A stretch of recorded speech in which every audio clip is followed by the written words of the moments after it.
Hi everyone. First of all, the housekeeping. I'm smoking my Nording pipe,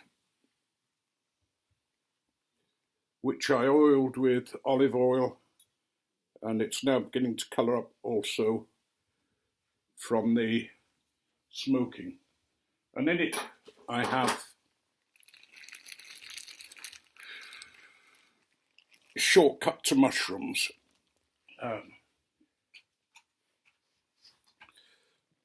Today I want to talk about something that was triggered off by Bearded Brighton. Both Carolyn and myself were watching him. Bearded Bristol, sorry, not Brighton. Carolyn and I were watching a video that he'd put up this morning about a dark story for children. And we got talking about the way children are brought up today. We were both getting old and ancient, and like all such people, we slag off the young. But not really. We were thinking about how society's changed, not just with bringing up children, but with adults as well. There seems to be a tremendous amount of fear around. You get this food scare, that food scare, and people don't seem to be able to work out the risks involved.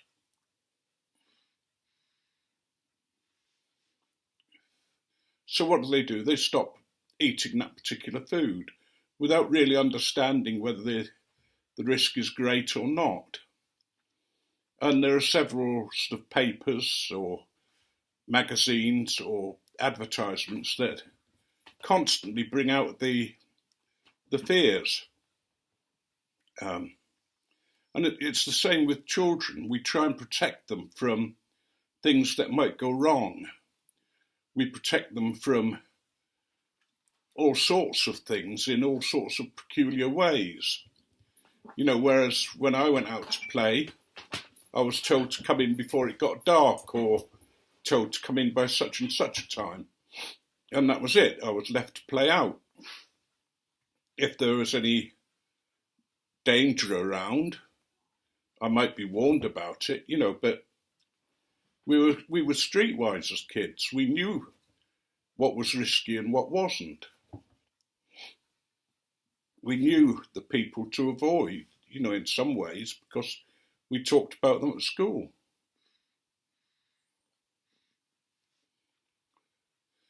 In the playground, it was just an ordinary playground with concrete round the bottom of the rides and slides, and maybe grass in between, but mostly it could be concrete all over. And yeah, we had accidents. I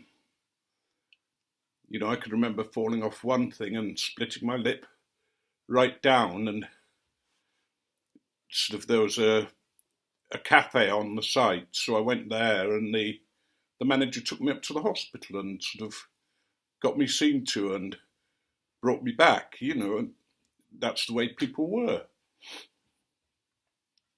You get so many children now with asthma, or at least you do in this country. I don't know whether it's the same in the States, but the number of children with asthma sprays is phenomenal.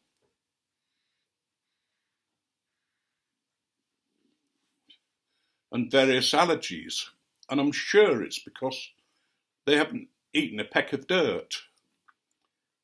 You've got to sort of get dirty occasionally, but we try and protect them. I remember reading that there were far more germs on a breadboard than there were on a toilet seat, or bacteria rather. And I thought, oh, that's good. That's probably because there's meant to be. Not all bacteria is bad. In fact, the majority of it is quite good. And we're covered in it. I mean, if you see your skin under an electron microscope, it's like a wild forest with all sorts of beasts there. You've probably got little purple worms in your eyelashes that come out to the surface to mate. They're so small that you don't see them. And I wonder how we bring up our children and what it is about them that we feel that we have to protect them in the way we do, in a way that's not necessarily good for them. I think Carolyn and I were unusual in that we held fairly lightly to the children. They went out to play, they came back in, and that kind of thing. And I think it's because our first child died, and you knew that death was part of life. I'm not saying let your children go into danger, but they've got to take risks. It's in risk-taking that we learn. If they grow up having taken no risks at all, then they're really going to be in trouble because they won't know how to handle risks. They won't know how to do certain things and the danger of certain things or certain people.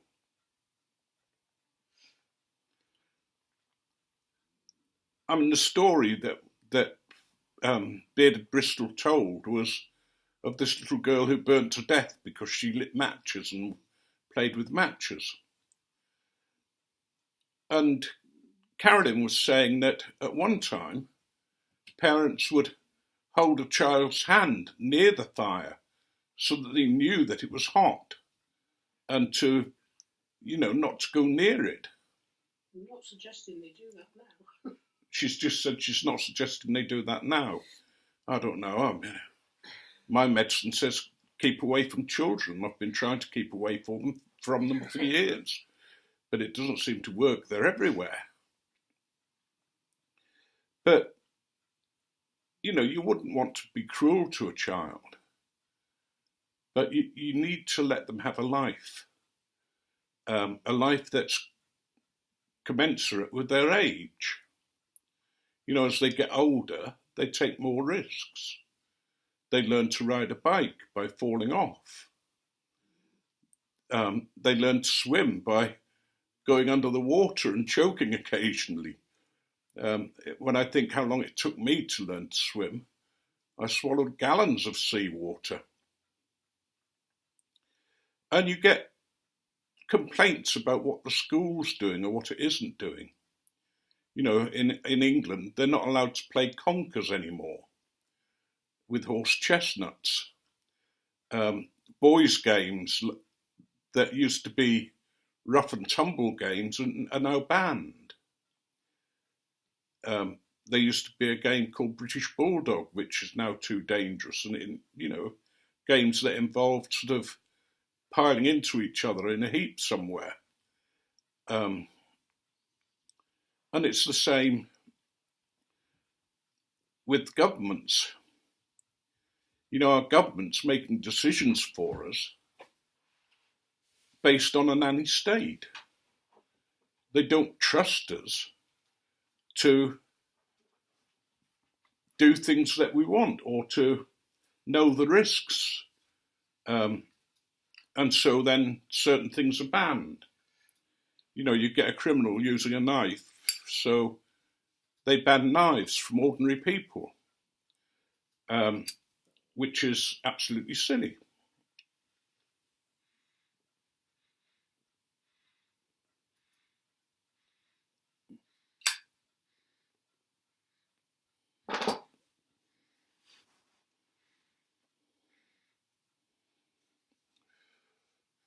What they're saying is, well, we'll use a hammer to crack a nut. And it's just the wrong way round. I think people need to learn the risks, the odds against something happening. Nobody wants their child to be taken away by somebody else. But the risks are incredibly small. No, I know that's no help to anybody to whom it happens. You know, it wouldn't have been any help to us to know that our daughter died of 1 in a million sort of thing that was wrong with her. It didn't help at all in one way to know that it was such great odds against her getting what she'd got. But it happened. And I was looking round a graveyard the other week and seeing how young the children were that were in the graves and how young some of the men were. And it seemed that people had an understanding of death. You know, not that you like it, but it's part of life. I always say that death's the price we pay for living. And if we're living, we might as well live life to the full. You know, if we're too frightened for our children or too frightened for ourselves, then we're missing out. It's as you grow in wisdom and strength and in knowing what's around you that you cope. I've probably gone on far too long there and, you know, been too much about it. But I do think that things like the various diseases that we have, the various things that are wrong with us, can be caused by being too clean, by living with disinfectant and with bacterial killers, when each of us needs bacteria. You know, one of the cures for stomach ulcer is to eat somebody's poo. It's not in the same way. What they do is they will get a sample from a relative maybe, and then they mix it with water and it's passed down through a tube, so you don't actually taste it or anything like that. But it's to populate the gut with good bacteria. That's probably shocked you, and if you're eating, I'm really sorry.